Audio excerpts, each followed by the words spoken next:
Hey guys, David here from Sunshine Acres on the beautiful Sunshine Coast located in the Noosa Hinterland. Here today to talk to you about the two machines I've got sitting before me. The DRT450, which I've just picked up from the dealership, and my Cardywell CW460 that I imported directly from China myself. Both of them are in the same weight category.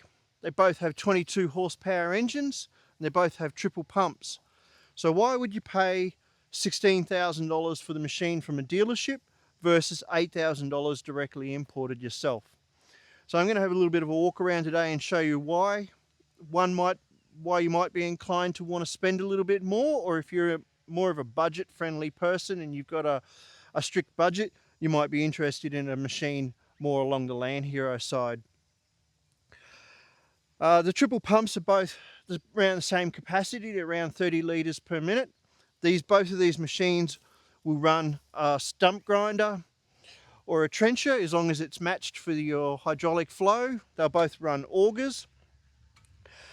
They're both around the same weight category. They're both very similar in width and length.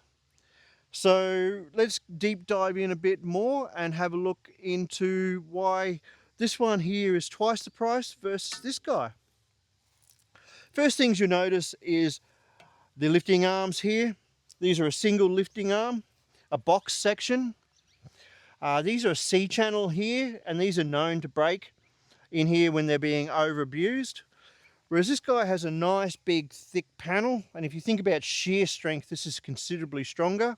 We have our second set of lifting arms to enable our auto leveling bucket. Oh, that's something I should mention too, is with this guy here you get a nice auto leveling bucket. This guy is raw as. I think if you want to describe these two machines, this is probably like our 1980 Hilux, and this is kind of like our Prado. This is a rough ride. This is a nice smooth ride with a few mod cons and gadgets in it. Neither of them have a cup holder yet, neither do Toyota. Something I also noticed is this guy here, you can open the bonnet straight up without having to lift the arms. We can get in here and access our battery with ease, all our components. So if you had a breakdown, I think this is probably a little bit more convenient. This guy here, you can't get the arms up if you've had a breakdown or it won't start. So you have to remove this panel to access the battery down in there. A little bit of a pain in the ass. Neither here nor there though, I guess. First thing you'll notice is the build quality. These guys here, it's just an extra mil thicker on the bucket. Here we go. The cutting edge on the CW460 is just a mild steel. It's nothing great. Whereas the cutting edge here is definitely a lot better quality, and it's probably a hardened steel. The other thing I'd like to notice with you is the tracks. On this guy here, we've only got our 3 rollers and we've got our mechanical track tension with a single locking nut. It does the job, and I can't actually show you now, maybe later when I lift it. There's a fair bit of slop in this front pin in here. So when you're driving this machine, there's a lot of noise, rattling and clunking going along. This guy's nice and smooth. When you come around to here, I'll show you on this track, we've got our 4 rollers, so we're less likely to derail.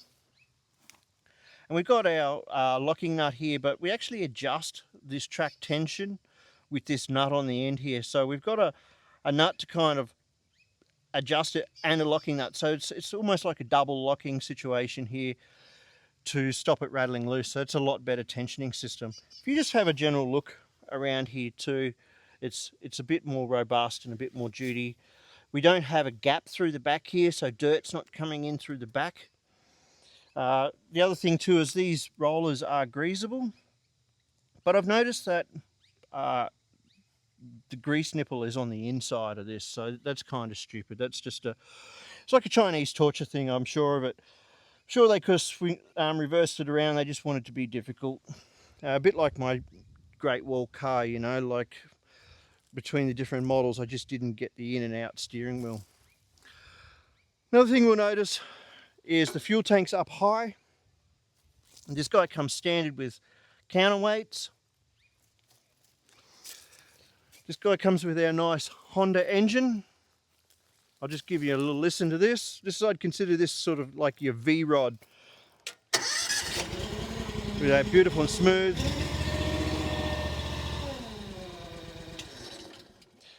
This comes with a 22 horsepower Ratto. And while it's still a very great engine, it's more...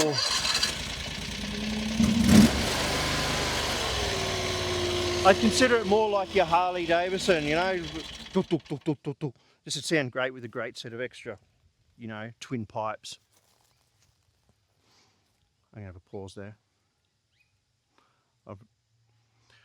Alright, so what I'm going to do is just show you how to get under the bonnet of this guy and let you see some of the pipe work and the layout, and then we'll have a look, compare it to this one over here. Something I'd like to add too is this comes with brand name pumps and drive motors. These are all Chinese drive motors. One other annoying thing is these are completely opposite controls. Look at that nice auto level bucket in action.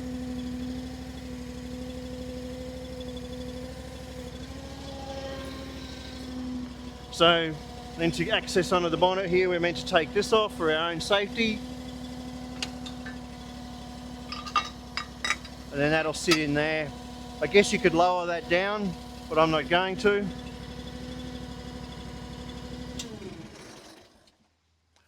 Then from here we can actually access our bonnet.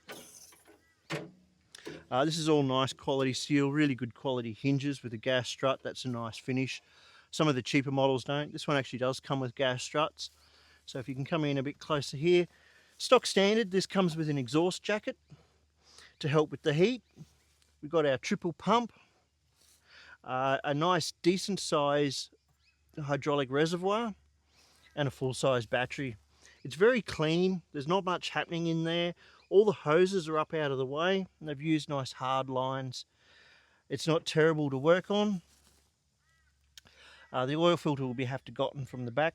Another thing I'd like to notice, point out is this is a box section frame. So you can see they've actually welded this all the way around here, and it's a complete box.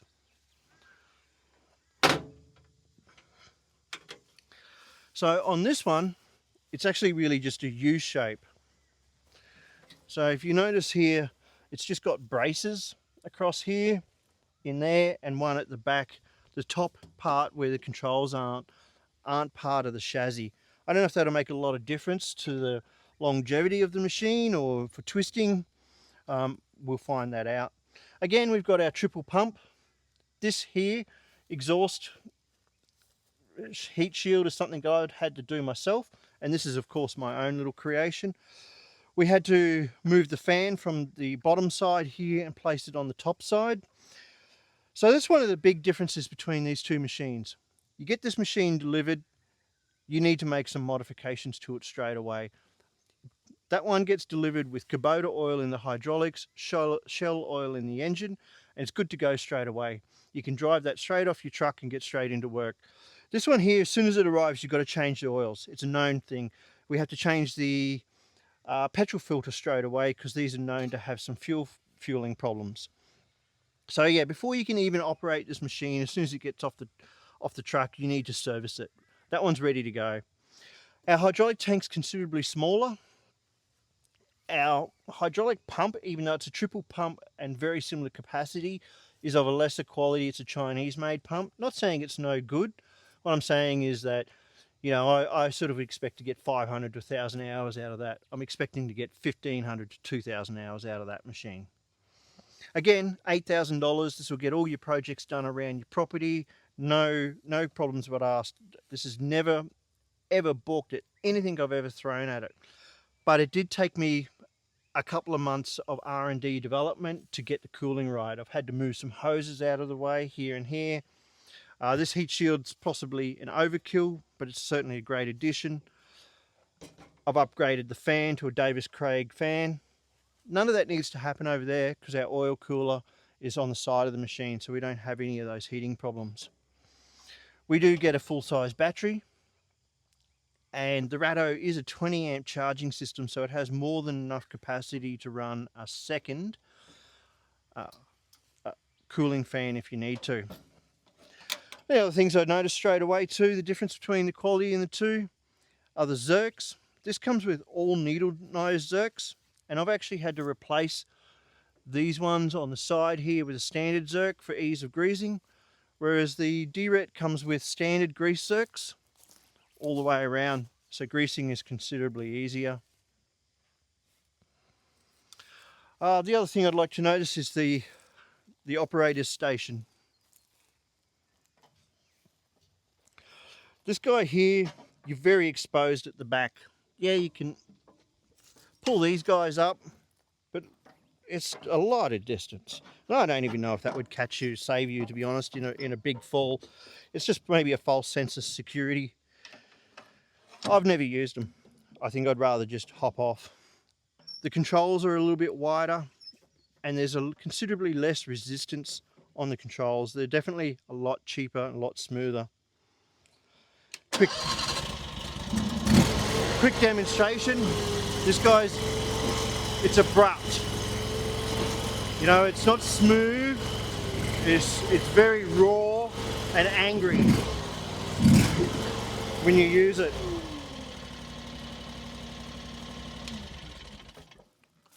In comparison to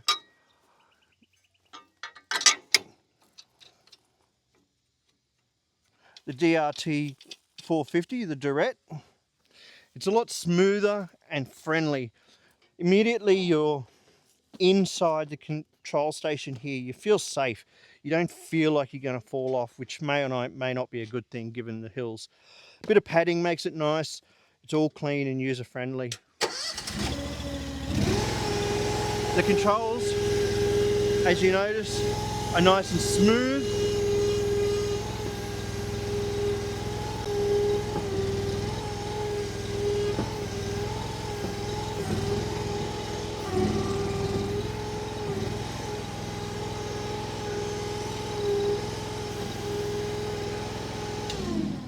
And our control station is a lot closer and in tight here. It's a lot smaller and everything just feels firm. There's no slop in the controls.